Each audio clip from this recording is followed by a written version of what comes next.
Hey guys, Steven here, Fanatic Perspective. Happy Thanksgiving to you and yours from my family out there, to everyone watching this video. For those of you who are looking for a distraction today, you're already tired of your family, or people have already gone to sleep eating turkey and you're trying to get ready and pumped up for tomorrow's regular season ending game against Texas Tech. I'm your guy and I'm happy to provide that distraction for you. Before we get into the football talk, few things I want to get out of the way. First off, guys, and I'm announcing it today, we are going to 10,000 subscribers. Guys, we had a goal by Texas LSU to get to 5,000. You guys helped us accomplish that goal shortly thereafter. And, for channel momentum and how we've grown just throughout this football season, it's the first thing I'm thankful for. And then throughout this video, you'll see a reoccurring theme of thankfulness. I think we've all been disappointed with how our football season has gone, but I'm not going to let us not going to let that weigh us down today. So first off, 10,000 subscribers. Make sure you're subscribing. Make sure you help us grow the movement. I have a lot of folks that I'm very blessed to have helping me. So I'm thankful for the Jonathan Trans of the world who continue to help us on camera and behind the scenes. And we'll be at the game tomorrow with him.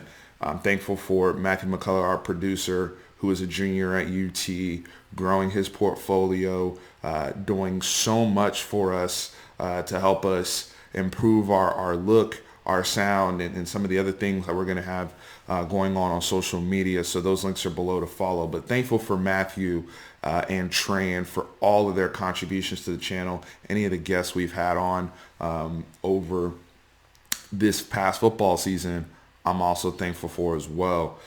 Guys, as you're eating your turkey today or having maybe a nice little salad, or those of you who are unconventional and have wings or whatever, a great plug for that, Boss's Ranch. Very thankful for the partnership that I have with Bosses. Some of you have even reached out and said, hey, we've checked out some of their pizza spots, big fans of them, and helping grow their brand, family business. Like I said, fellow UT fans that watch our videos and came about because they were fans of our channel and our content, just like you guys, just looking for a communal discussion about Texas football. So Boss's Ranch, you can check them out at your local HEB cold produce section.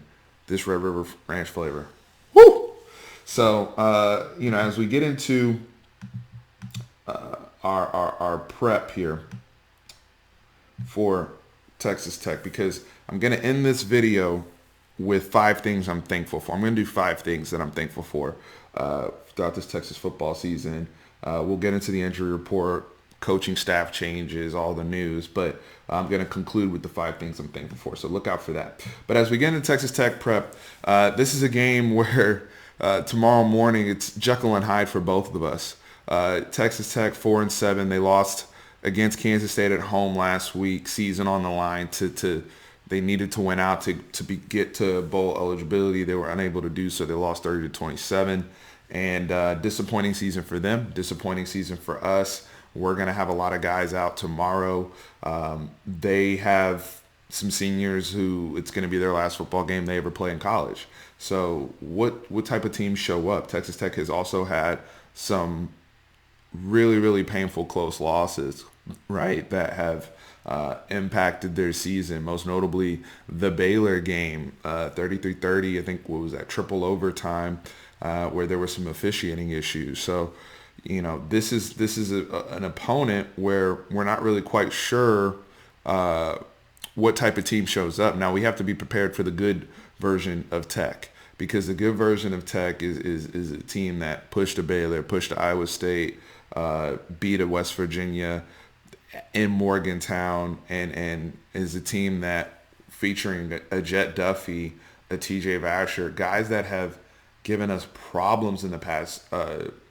Duffy had over 400 yards total offense against us in last year's game up in Lubbock. So we have to be prepared for the good version of Tech. If you're looking at first-year head coach Matt Wells, I think Tech fans and those of you who are watching this video that are Red Raiders fans, y'all have to take it a little easy on Matt Wells, I feel like, because I'm already hearing heat on him. I'm hearing heat on David Yost. But if you consider, the injury issues that Alan Bowman's continue to have, him being out for the season, Jed Duffy having to come in again and really being the guy the whole way of Big 12 play. And then, in conjunction with just the talent level of the roster and where they want to kind of shift things to, it's been unfortunate to see. It's been more of the same of what they had under Cliff Kingsbury, right around that 5-7, 6-6 window. And I know Tech fans expect more.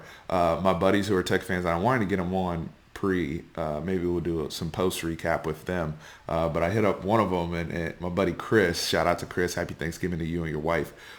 He's like, yeah, man, we in basketball season now, man. So that just gives you a sense of the weirdness of this game. All week in Texas land, we've been talking about, all we talk about now is coaching staff. What's it going to look like in 2020, all right? Who are we going to get? What OC are we going to reach out to? Are we going to get Joe Brady?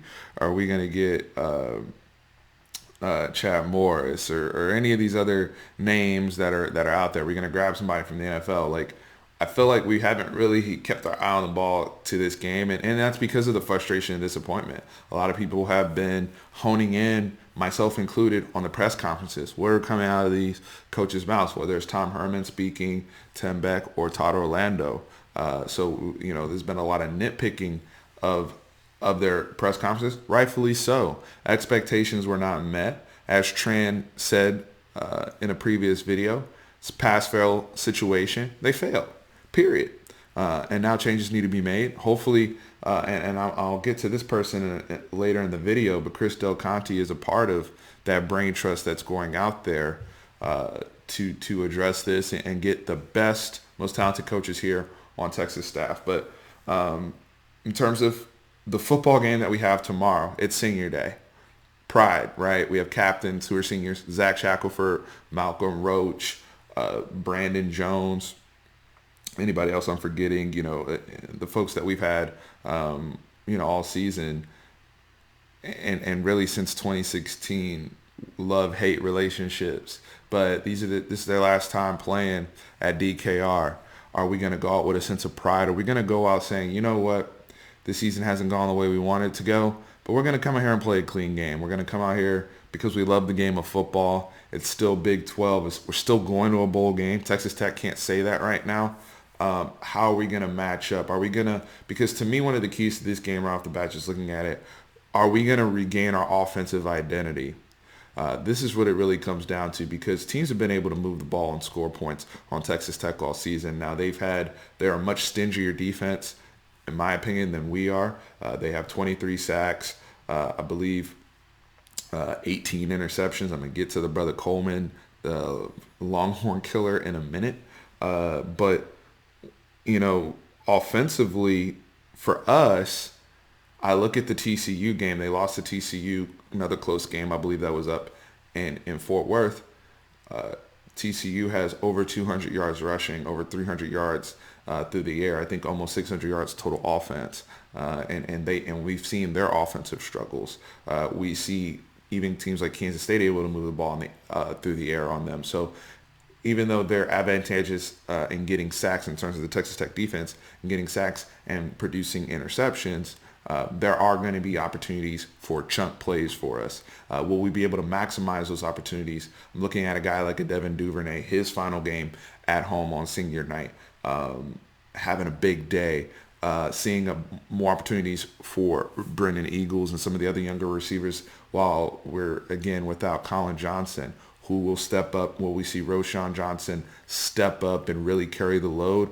Will we see a Jordan Whittington? I don't know if we're going to see Keontae Ingram after his ankle injury in the Baylor game last week. So there's a lot I'm actually excited to see from some unfamiliar faces. And I'm going to get to the injury report here in a second. But before I get there, from a Texas Tech side, quarterback run's going to be key to stop. Some of the things that Matt Wells likes to do with Jed Duffy will be a little bit unique from what we've seen, probably going back to Jalen Hurts, I would say, in terms of the lateral quickness. And we saw this from Jet Duffy last year, but he's also a guy that is prone to turn the football over. Will be a little loose with it, so we can have some opportunities to maybe force some fumbles and even get some interceptions. He did throw a couple last week. So overall, and it was a guy we were able to turn over in Lubbock last year. I think he's a better player than he was then, and he's improved.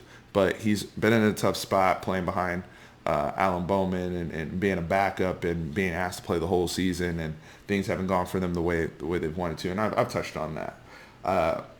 The brother that worries me is Douglas Coleman III, who is tied for the nation's lead in interceptions, 8 interceptions this year, and he's been a phenomenal player against us in the past. For those who do not remember, Douglas Coleman, his freshman year, 2016, was the one that forced a fumble on Deonta Foreman when he was getting ready to score, and it was a great run.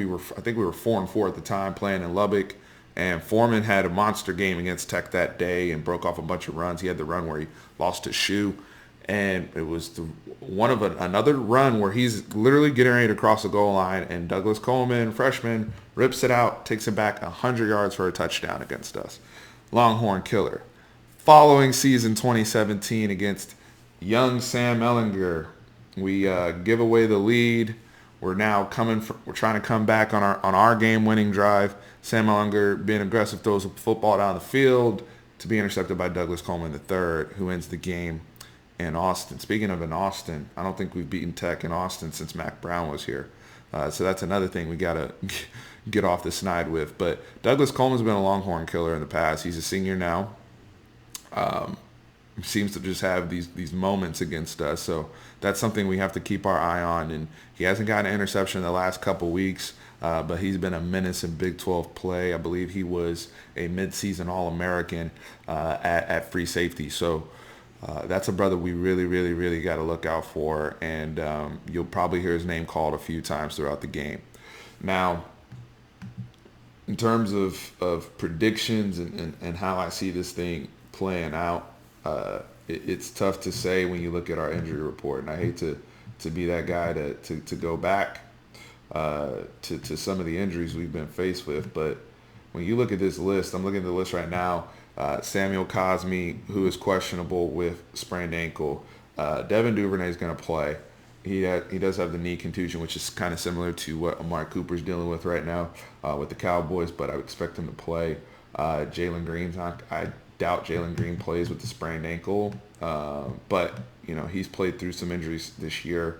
Juwan Mitchell had the hamstring issue, if that's what you want to believe. I know other rumors have been out there about Juwan Mitchell. I'm not touching on that on this channel. I'm now seeing Brendan Eagles on here with a personal matter again, so I'm not sure what that's about. Keontae Ingram, I don't really expect to play. BJ Foster, his status is up in the air. Overshown left late last week. His status is up in the air. And we know Anthony Cook, Colin Johnson, Kate Brewer will not play. So that's a lot of names I just went through. A lot of names. How do we battle against that? I just think at this point it's pride on the line. I think it's also pride for this coaching staff.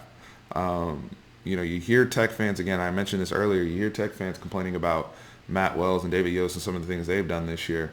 Are we going to win the coaching battle on Friday?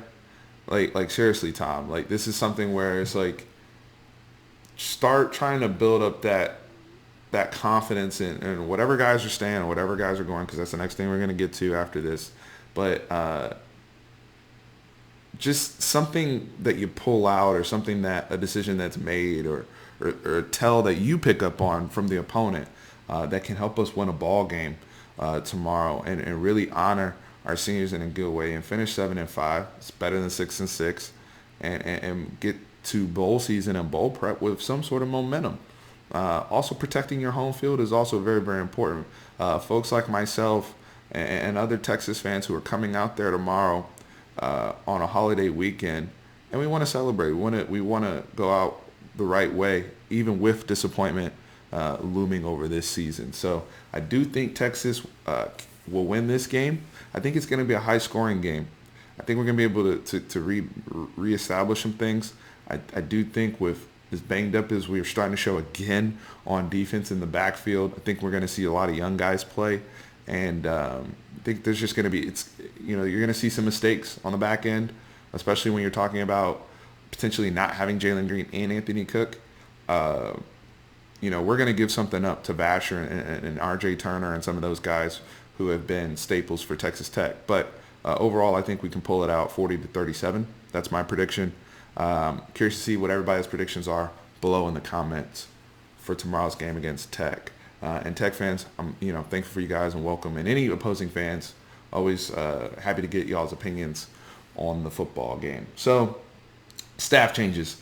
There was a report, I'm going to get right to it. There was a report that we saw come out regarding, backing up, press conference on Monday, Tom Herman says they did not practice on Sunday, which is not usual, especially on a short week where they're playing Friday.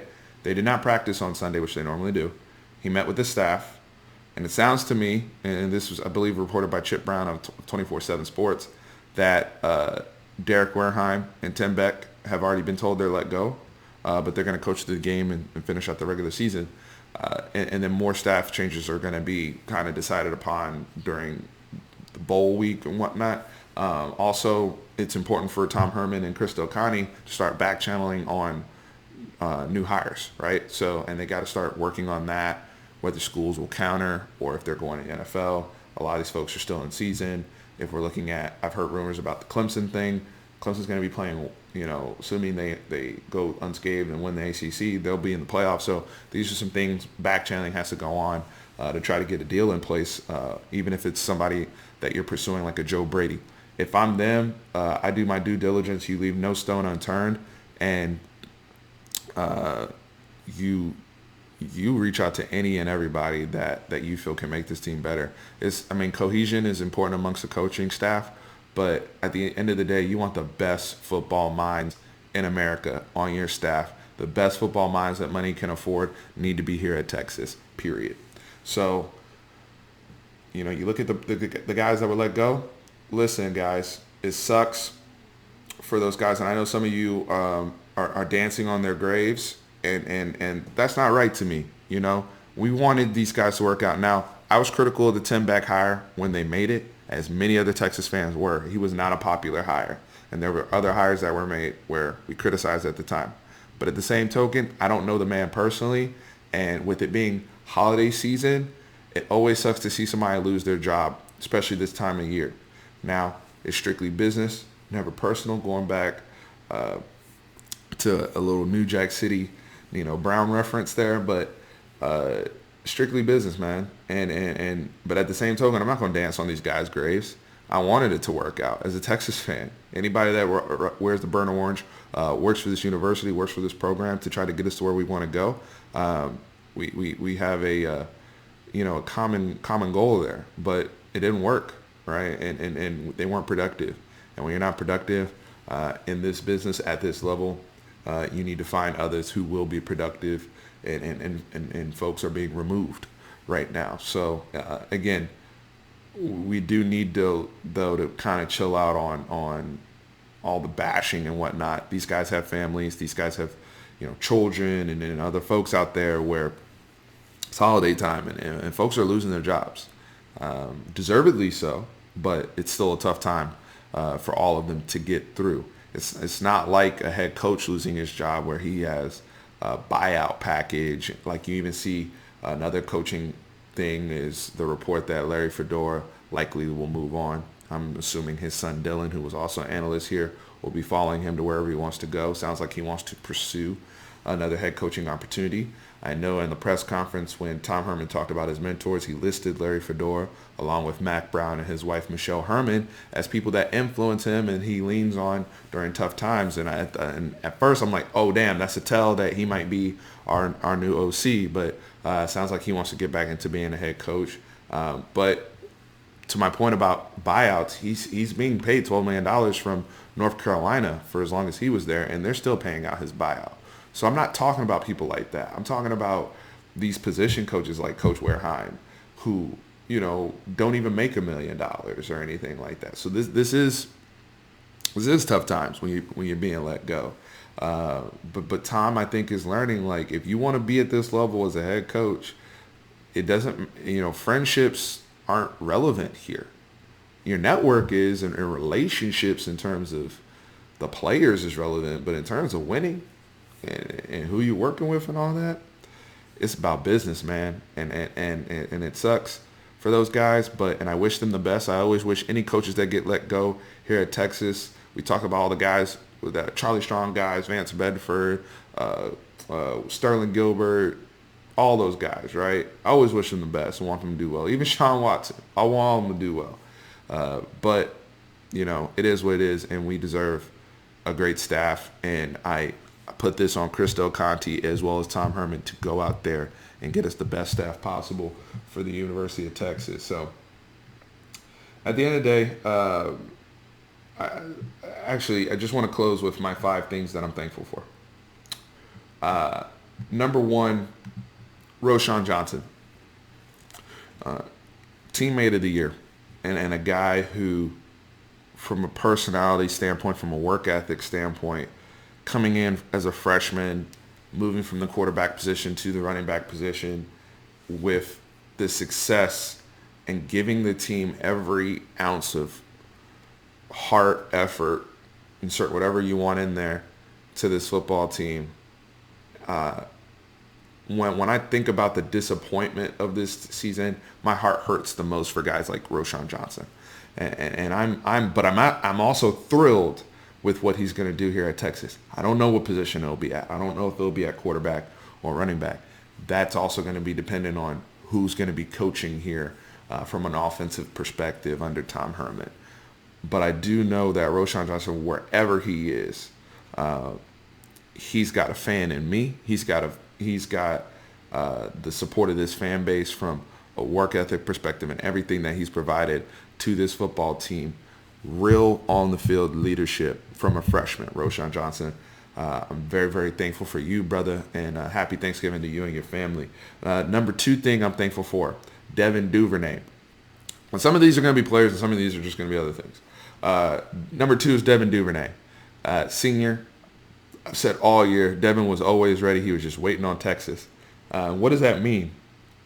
I think Devin Duvernay could have been one of the most productive receivers in our school history.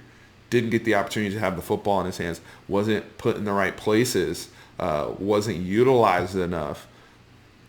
And now we're seeing this absolutely snubbed by the Biletnikoff organization, and that's a shame because Devin is, now statistically one of the best wide receivers in the country.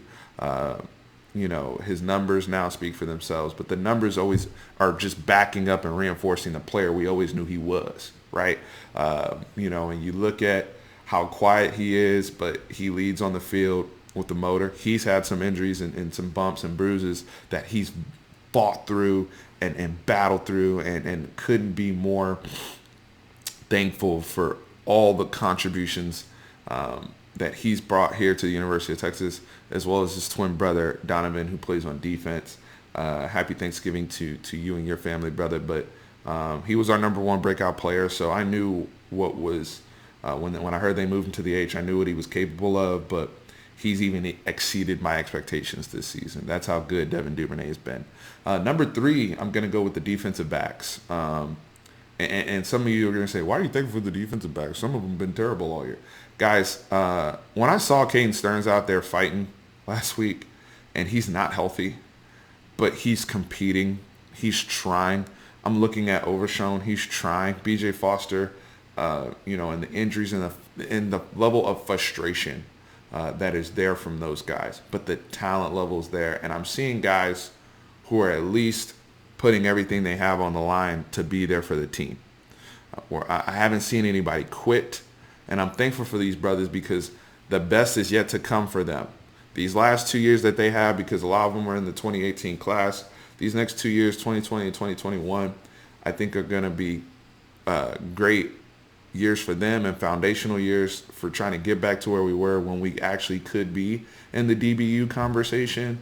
But all these brothers that are battling these injuries, especially in that safety room, man, I know it's been frustrating, and hopefully they can kind of, pinpoint what some of the issues are, and whether it's technique, whether it's training our bodies a little bit better, so we don't get, just completely harassed and overwhelmed with the injury bug. But I'm thankful for all those guys and their contributions when they've been able to play, because we've all seen the flashes from those young men, and it's just been unfortunate, and it's lost us games, period. Them not being there, and just having Caden Stearns back, it makes a difference, even at 50-60%, when some other kids are probably around the country would shut it down. So thankful for them and playing. And I know it hurts, but I'm thankful for them playing through it. My number 4 thing I'm thankful for, Cameron Dicker. Cameron Dicker, if not for him, I don't know if we're bowl eligible. And that's crazy to say. But when you think about him bailing us out in the Kansas game, other big kicks he's made throughout the year when we've needed points, and starting to become a measure of consistency. I know he missed a couple bunnies in there earlier in the season, but Cameron Dicker is a guy late in the games when we get in position and games do come down to a field goal or less. He has held up his end of the bargain, and as weak as our special teams has been, he's been a shining light, and somebody, again, best things still yet to come for him in his next 2 years, as he's only going to get better and better with more experience as a kicker. So shout out to Dicker the kicker. Thankful for his contributions here to the school.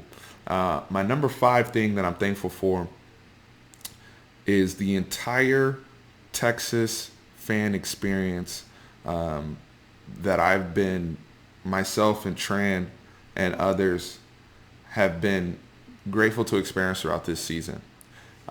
So that includes Chris Del Conte's vision and impact on game day experience, tailgating, in-stadium experience, music, vendors, everything across the board. We're only seeing our program get better, right?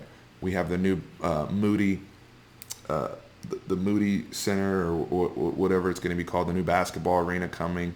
All the tailgates we've been blessed to attend.